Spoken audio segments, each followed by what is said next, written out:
नमस्कार, आप लोगों का ऑल इंडिया स्टडी में स्वागत है। आइए एसएसटी में पिछले 2011 से अब तक कुछ महत्वपूर्ण क्वेश्चन देखते हैं जो बार बार पूछे गए हैं।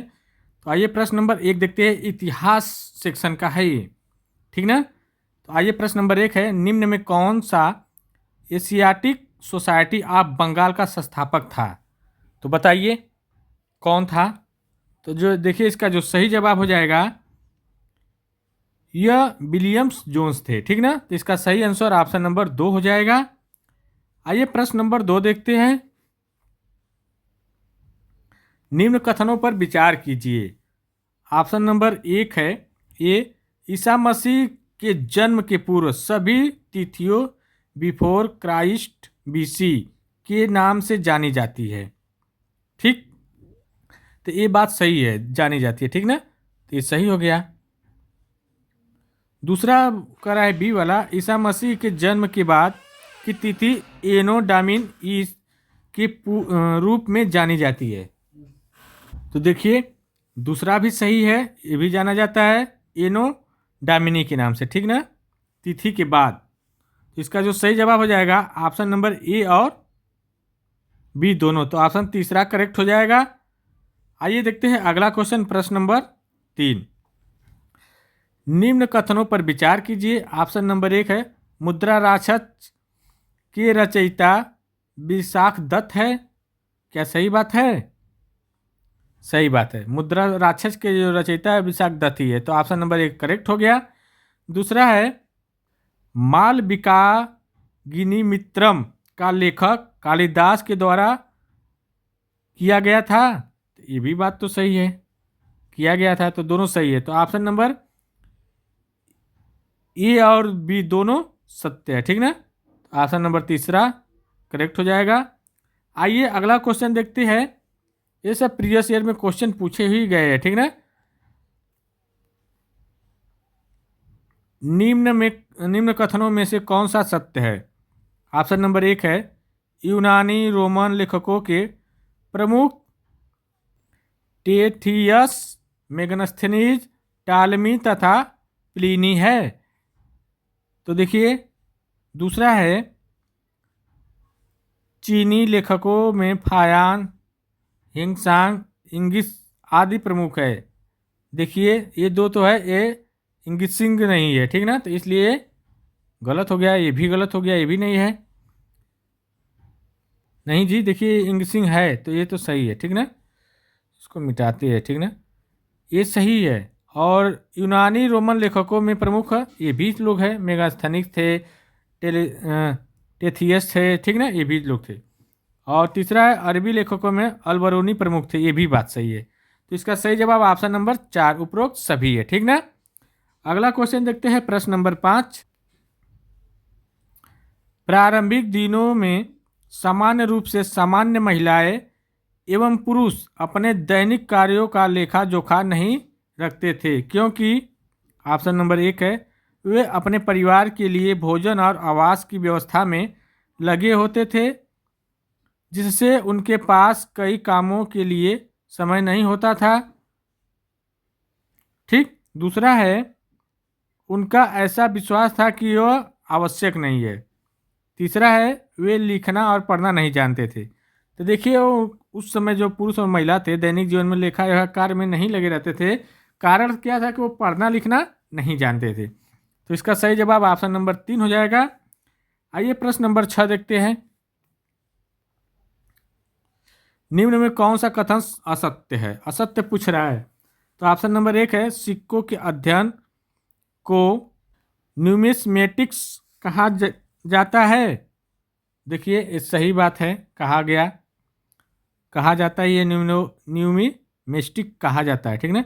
दूसरा, देश में पहली बार लिखित स्वर्ण सिक्के चलाने का श्रेय इंडो ग्रीक या हिंद यवन शासकों को जाता है। ये भी बात सही है, सोने का सिक्का वही सब चलाए थे। तीसरा, भारत में प्राचीनतम सिक्के अधिकतम सोने के थे। नहीं, सोने के नहीं थे भाई, ये गलत हो गया, ठीक ना। ऑप्शन नंबर तीसरा सही हो जाएगा, यहाँ कथन असत्य पूछा है। अगला क्वेश्चन देखते हैं, प्रश्न नंबर 7, निम्न में कौन सा कथन सत्य है? ऑप्शन नंबर 1 है, भारत में ब्रिटिश शासक अपने सभी अधिकारियों प्रतिलेखों को लिखित रूप में रखते थे। ठीक। सत्य पूछा है तो यह लिखित रूप में नहीं रखते थे, तो इसलिए गलत है। दूसरा है, अंग्रेजों का यह मानना था कि किसी भी देश में प्रशासनिक गतिविधियों को सुचारू रूप से परिचालित करने के लिए वहाँ का सर्वेक्षण करना अति आवश्यक था। नहीं, ये भी बात नहीं है। ठीक ना। तीसरा है, लेकिन देखिए देखिए क्या बोल रहा है भाई, थोड़ा सा ध्यान दे। कर रहा है, देखिए सॉरी, फिर से देख लेते हैं। कुछ हम अलग सोच रहे थे, असत्य सोच रहे थे। ठीक ना। ये सत्य पूछा है ना। तो कह रहा है, भारत में ब्रिटेन शासक अपने सभी अधिकारियों प्रतिलेखों के लिखित रूप से रखते थे। ये बात तो सही है, लिखित रूप से रखते थे। ठीक ना, ये तो सही है। ठीक है। दूसरा है, अंग्रेजों का यह मानना था कि किसी भी देश में प्रशासनिक गतिविधियों को सुचारू रूप से परिचालन करने के लिए वहाँ का सर्वेक्षण करना अति आवश्यक है। सही बात है, तभी ना अंग्रेज यहाँ आए, सर्वेक्षण किए, चाय बेचे और उसके बारे में जाने, तब यहाँ भारत पर कब्जा किए।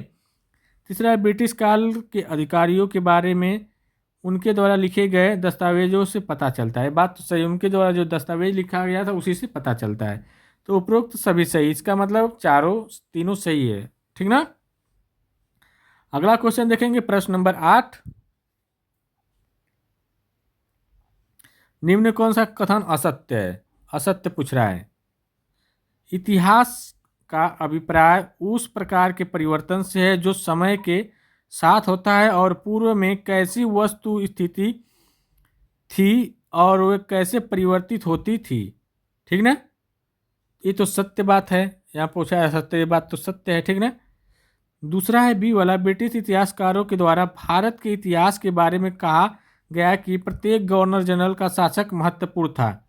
ये भी बात सही है, भारत ब्रिटिश इतिहासकारों द्वारा भारत में इतिहास के बारे में बात कही गई है। तीसरा है, कनिंघम ने भारतीय इतिहास को 3 कालों में विभाजित किया। नहीं, ये गलत है। ठीक है ना, 3 कालों में नहीं किया था, तो ये ऑप्शन नंबर 3 करेक्ट हो जाएगा। अगला देखते हैं, प्रश्न नंबर 9। पुरातत्व शास्त्री यह कैसे पता करता है कि कौन सी वस्तु पत्थरों से बनी है? तो देखिए, ऑप्शन नंबर 1 है, भवनों, मूर्तियों एवं पेंटिंग की अवशेषों से। दूसरा है, खनन से प्राप्त शस्त्र, हथियार एवं आभूषणों से। तीसरा है, भूमि के नीचे पाए जाने वाले सिक्के, बर्तनों आदि से। उपरोक्त सभी, मतलब देखिए, कह रहा है पुरातत्व शास्त्री कैसे पता करता है कि कौन सी वस्तु पत्थरों से बनी है। इससे मूर्तियों से भी पता चलता है, खनन से प्राप्त जो आभूषण, हथियार, उससे भी, भूमि के नीचे पाए गए सिक्के, बर्तन आदि, इससे भी। तो इसका ऑप्शन तीनों सही है, तो उपरोक्त सभी हो जाएगा। ठीक। आइए प्रश्न नंबर अगला देखते हैं। प्रश्न नंबर 10 है, प्राचीन दिनों में किन विषयों पर पुस्तक नहीं लिखी गई? देखिए, ऑप्शन नंबर 1, रहस्यमयी हत्याएं। दूसरा है, धार्मिक मान्यताएं और क्रियाएं, इस पर तो लिखी गई है। राजाओं का जीवन भी लिखा गया है, कथा, कविता और नाटक भी लिखा गया है। रहस्यमयी हत्याएं के बारे में नहीं लिखी गई थी, तो ऑप्शन नंबर 1 करेक्ट हो जाएगा।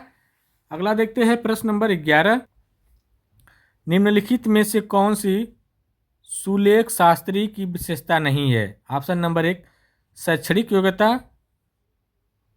बी है, पांडुलिपि की अच्छी नकल। और सी है, खराब हस्तलेख। तो यहाँ पूछ रहा है कि नहीं है, सुलेख शास्त्री की विशेषता नहीं है। ठीक ना। तो देखिए, कौन सी नहीं है, खराब हस्तलेख, ये नहीं है। ठीक ना। तो इसका सही आंसर केवल तीसरा सही हो जाएगा, सी। अगला देखते हैं, प्रश्न नंबर 12।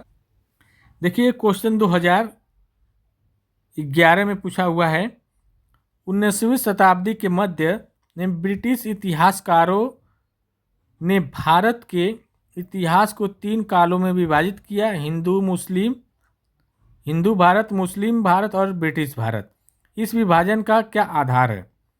ऑप्शन नंबर 1 है, यह इस विचार का आधारित है कि शासकों का धर्म एक महत्वपूर्ण ऐतिहासिक परिवर्तन था। सही बात है। कह रहा है कि इस विचार का यह मूल रूप से आधारित है कि जो शासकों का धर्म था वह एक महत्वपूर्ण ऐतिहासिक परिवर्तन था। ये बात बिल्कुल सही है, ठीक ना। दूसरा भी देख लेते हैं, इंग्लैंड का इतिहास भी इसी रूप में लिखा गया है। नहीं, कोई जरूर नहीं है। तो ऑप्शन नंबर 1 करेक्ट हो गया। आइए अगला देखते हैं, प्रश्न नंबर 13। अब जो PYQ जो पिछले सालों में क्वेश्चन पूछे हुए डेट के साथ हम आपको करा रहे हैं। भारतीय इतिहास को प्राचीन, मध्य और आधुनिक कालों में विभाजित करने की समस्याएं भी है। निम्नलिखित में वह समस्या कौन सी है? तो देखिए ऑप्शन नंबर 1 है, ये देखिए सीटेट 2012 में पूछा गया है, जनवरी वाले में। तो ऑप्शन नंबर 1 है, त्रिविभाजन भारतीय राज्यों की क्रमिक प्रगति को दर्शाता है। दूसरा है, 3 काल भारतीय इतिहास को वर्णित करने के लिए अपर्याप्त है। तीसरा है, यह संकल्पना पश्चिम से ली गई, जहां आधुनिक काल विज्ञान, तर्कड़ा, लोकतंत्र, स्वतंत्रता और समानता से संबंधित है। तो ये बात सही है, ठीक ना। तो ऑप्शन नंबर तीसरा करेक्ट हो जाएगा। अगला देखते हैं, प्रश्न नंबर 14। पांडुलिपि और अभिलेखों पर निम्नलिखित दो कथन ए और बी पर विचार कीजिए और सही उत्तर का चयन कीजिए। देखिए सीटेट फरवरी 2015 में पूछा गया क्वेश्चन है। तो ऑप्शन नंबर 1 है, पांडुलिपि प्रायः ताड़पत्र अथवा भूड़ नामक वृक्ष की छाल से विशेष तरीके से तैयार भोजपत्र पर लिखी जाती थी। तो देखिए ये बात सही है, लिखी जाती थी, ठीक है। दूसरा, अभिलेख पत्थर तथा धातु जैसी अपेक्षाकृत कठोर सतहों पर उत्कीर्ण किए जाते थे। ये भी बात सही है। तो ए और दो, बी और दोनों सही है। तो ऑप्शन नंबर 1 करेक्ट हो जाएगा। आइए 15 देखते हैं, क्वेश्चन नंबर 15। देखिए क्वेश्चन नंबर 15 जो है, सीटेट फरवरी 2016 में पूछा गया क्वेश्चन। आप ऐतिहासिक कल्पना पर प्रश्न क्यों पूछेंगे? निम्नलिखित में से सबसे उचित विकल्प को चुनिए। तो ऑप्शन नंबर 1 है, यह वर्तमान की अतीत के साथ तुलना करने को प्रोत्साहित करता है। बताइए, करता है? सही बात है, करता है, ठीक ना। उचित विकल्प यही सही है कि वर्तमान की अतीत के साथ तुलना करने के लिए प्रोत्साहित करता है। वर्तमान और अतीत में जो भी घटना हुई है, कल्पना, ऐतिहासिक कल्पना का मतलब ये होता है जो भी घटना हुई है उसको तुलना करने के लिए प्रोत्साहित करता है। तो ऑप्शन नंबर 1 ही सही हो जाएगा, ठीक ना। आइए प्रश्न नंबर 16 देखते हैं। इतिहास आपके लिए सहायक होगा। ऑप्शन नंबर 1, वर्तमान का कैसा विकास हुआ यह समझने में। सही बात है, इतिहास इससे सहायक होगा। दूसरा है, हमारे भौतिक और सामाजिक विश्व की गतिविधि को समझने में। ये भी बात सही है। अतीत की वर्तमान से तुलना करने में भी बात सही है। तो देखिए ए बी सी तीनों सही है। तो ऑप्शन नंबर 1 करेक्ट हो जाएगा। अगला देखते हैं, प्रश्न नंबर 17। सबसे पुरानी पांडुलिपि पर लिखी गई थी, किस पर लिखी गई थी? अभी हम बताए ताड़पत्रों पर, ठीक ना, छालों पर थी। तो इसका सही जवाब हो जाएगा ताड़पत्र और छालों पर, ऑप्शन नंबर 4। अगला क्वेश्चन देखते हैं, प्रश्न नंबर 18। देखिए 2018 में क्वेश्चन पूछा हुआ है, ठीक ना। 18 देखते हैं। क्वेश्चन बड़ा है क्या, छोटा कर देते हैं, अब तो आ जाएगा। चलिए नहीं आएगा, देखते हैं। नीचे दो कथन ए और बी भारतीय इतिहास की तिथियों और काल के समसामयिकी विवादों के संदर्भ में दिए गए हैं। देखिए कथन है ये वाला, हिंदू मुस्लिम ब्रिटिश जैसी कालावधि उपयुक्त है क्योंकि शासकों का धर्म ही एकमात्र महत्वपूर्ण ऐतिहासिक परिवर्तन रहा है। बात तो सही है, धर्म वहाँ जरूर परिवर्तन रहा है। एक बात तो एकदम सही है। नहीं, सही नहीं है, ठीक ना। एक मात्र कर दिया ना, सिर्फ धर्म ही नहीं बात था, सिर्फ धर्म ही परिवर्तन करना बात नहीं था, इसलिए ये गलत हो गया, ठीक ना। बी वाला है कथन, लंबी समयावधि में घटित होने वाली ऐतिहासिक प्रक्रियाओं को निश्चित तिथियों और काल विभाजनों के अंतर्गत लाना समस्यात्मक था। सही बात है, एकदम निश्चित समय तक जो हुई थी घटना है वो इतिहास में लाना थोड़ा कठिन काम था, ठीक ना। तो देखिए इसका सही जवाब हो जाएगा, ये गलत है किंतु बी सही है, ऑप्शन नंबर 1 करेक्ट हो जाएगा। ठीक ना। अगला देखते हैं प्रश्न नंबर 19। ये देखिए क्वेश्चन पूछा गया है 2021 में दिसंबर में। दिए गए कथन ए तथा बी पर विचार कीजिए तथा सही विकल्प का चुनाव कीजिए। एक इतिहासकार समय को केवल घंटों, दिन या वर्षों के बीतने के रूप में देखते हैं। इतिहासकार जो कर रहा है तो ये बात तो बिल्कुल गलत है। वह सिर्फ घंटा, समय, वर्ष बीतने के दिन में नहीं देखते, उसमें क्या घटना हुई उसको भी देखते हैं। ठीक ना, तो इसलिए गलत हो गया। बी, ये समय सामाजिक और आर्थिक संगठन में आने वाले परिवर्तन को दर्शाता है। ये बात बिल्कुल सही है। ठीक ना, तो ये सही है, ये गलत है और बी सही है, तो ऑप्शन नंबर ए करेक्ट हो जाएगा। आइए प्रश्न नंबर 20 देखते हैं। लास्ट क्वेश्चन होने वाला है क्या जी? लास्ट है। ठीक ना। क्वेश्चन नंबर 20 देखते हैं। ये सीटेट 2022 में पूछा गया है, जनवरी के महीने में हुआ था। तो ऑप्शन नंबर इसमें भी वही है बात है, निम्नलिखित कथनों में से कौन सा सही है?